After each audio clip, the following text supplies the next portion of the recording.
Fellas, we are now 2 weeks into the Texas high school football season. A few teams 2-0, a few teams at 1-1, a few teams at 0-2, a few teams at 1-0 or 0-1 because weather is stupid. And I feel like there are some quarterbacks out there that are already kind of household names. Grant Gunnell at Houston St. Pius X, I think, is a household name. He has been for like 3 years, too. Right. I think Chase Griffin at Hutto is reaching household name status, a guy. I think it's not necessarily a surprise to hear the name of Highland Park's new quarterback, Chandler Morris. He's probably on that list as well. They're just guys that I think already have risen to, and that's not to mention the Rashawn Johnsons of the world, right? Who are kind of superstar prospects. So I don't know if it's necessarily a huge reach to call them household names. But I also think there's a lot of quarterbacks out there who through 2 weeks have kind of got us cocking an eyebrow and saying, huh, look at you. So I want to highlight a few of them. One of them, let's go way down to the small school ranks. Let's talk about the Windthorst Trojans. And let's talk about their quarterback, Hunter Wolf. And how great his name is? First of all, Hunter Wolf is an excellent. That's a great name. Excellent great quarterback Props name. to mom and dad. Yes. Excellent quarterback name. He's put up stupid numbers in their first 2 games. They are 2-0, thanks in large part to Hunter Wolf. He's averaging 386 yards a game. He's thrown for 6 touchdowns, and more importantly, he hasn't thrown any interceptions. He's completing more than 75% of his passes. And this is a kid who is kind of the quintessential small school quarterback. The measurables are, let's put this nicely, not going to jump off the page at you, as he's listed at 5'10" and 146 pounds. Oh, my gosh. Just a little guy back there, but he's slinging it. Needs to spend more time at the barbecue place. What was that? What was that barbecue in place? Windthorst? Whatever it is, go eat there. Go eat there more often. Yeah, they'll fatten you up. But this is a kid. I mean, you talk about completion percentage. He's averaging more than 14 yards an attempt. He's also run for a couple of touchdowns. This is, and look, I don't think Windthorst is going away. This seems like a team, 2 games in, they beat Henrietta, they beat Jacksboro. I think they're not going away. Hunter Wolf's a big reason why. I've gotten like 5 emails from Judd Thrash at McGregor, so we'll finally mention his quarterback. Leave me alone. Viandre McDaniel, the quarterback from McGregor, has been really, really good. Just a sophomore, by the way. Just a sophomore. So I guess we'll be hearing about him for the next couple of years. He's already he's averaging more than 365 yards per game.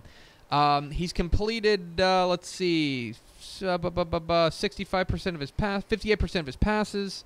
11 touchdowns, no picks. 11 touchdowns, no picks. That's the headline. I'm burying the lead for a here. sophomore. 11 touchdowns, no picks. If you want to talk about skills that project, like if you're a sophomore, and you're not turning the ball over, and you're taking care of the ball like this, that's going to get you noticed in a hurry. Oh yeah. So Viandre McDaniel is a name to know there in the Central Texas area.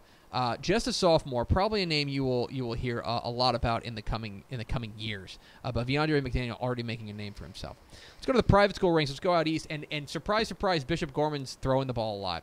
And the new guy, kind of new-ish guy at the helm of this is Jake Smith, their quarterback, who's been really, really good, averaging more than 363 yards per game, 8 touchdowns against 1 pick. I believe. He's at least he is now in his 3rd year as a starter, and this is a guy that as a sophomore threw for 4,300 yards and 40 touchdowns. As a junior, he only threw for 3,500 yards and 39 touchdowns. And this year, he's already on pace to do better than both of those years.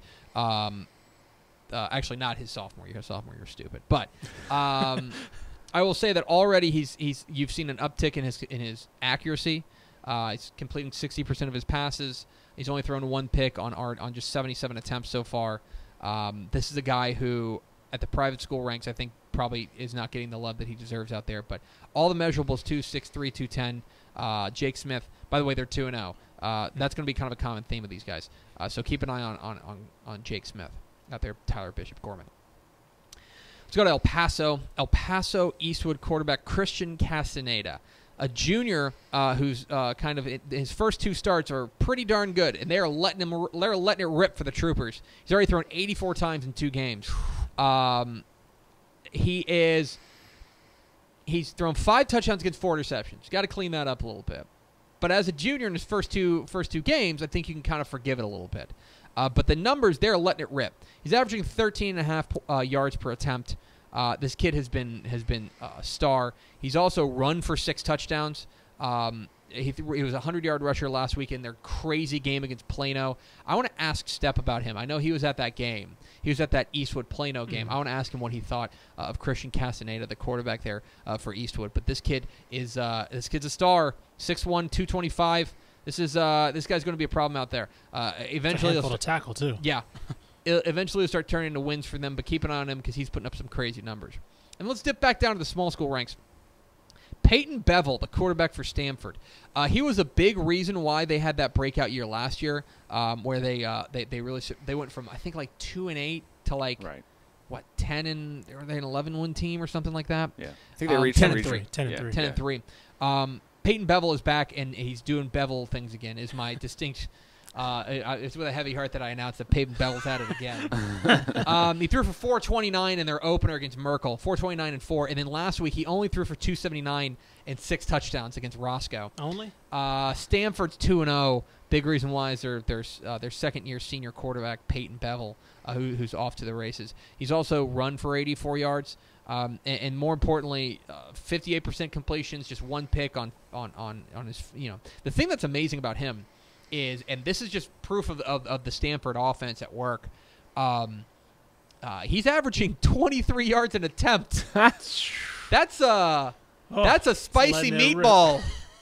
That's a lot. Letting it rip. Yeah. They're letting it rip. They're on the Verts offense here. But they put up 52 and 53 points in their first 2 games, and Peyton Bevel is in control of this Bulldogs offense. So keep an eye on Stanford quarterback Peyton Bevel down there at the 2A ranks. I think that he's going to continue to he's turn on pace to shatter his numbers from last year. Pretty good. I've got an interesting question for this topic from Matt McSpadden. Ooh. Lifetime, long time. Matt said he wanted to nominate Bronson McClellan at Katy, which made me McClellan's been great. Made me think about this question.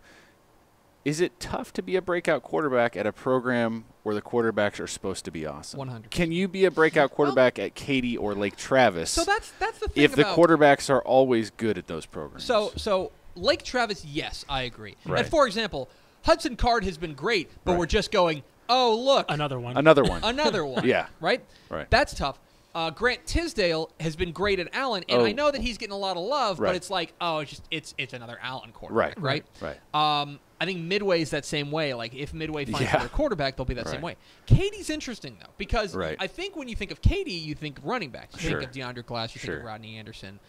You think of Texas running back. Why am I blanking on Texas running back? Cal Porter, thank you. You think of running backs. And defense, too. Quarterbacks, it's been a minute since Katy had, like, that real star quarterback. They're all good, though. They're all that's the thing. Yeah. They're all good. But they all get overshadowed by the running game. Yeah. Right. And so why I think Bronson McClellan has a chance to really break that mold is, one, he's pretty good. He's starting as a sophomore, I believe. He's pretty darn good. Beyond that, he's running the ball. And they have not had like a true running threat at the quarterback position ever? Like, when's the last time Katy had like a real dual threat guy? Andy Dalton was functionally mobile, right? And he was probably the last really big name Katy quarterback. I don't know. It's an interesting question though, because like if you're, for example, now Stanford had Hagen Hutchinson, but like let's take McGregor for example. Right. Yeah. If you are, I think that whenever we see a quarterback at McGregor who's doing crazy things, we go, whoa, look at that. Right. That's interesting. Yeah. You know, a quarterback at Windthorst, we go, whoa. Not necessarily at Allen or Katy or Lake Travis or Westlake. Westlake's a perfect example, right? Taylor Anderson's been great. Taylor Anderson will just be measured against like the most unfair curve of all time. Right? Because Nick Foles went there and Drew Brees went there and all these incredible quarterbacks.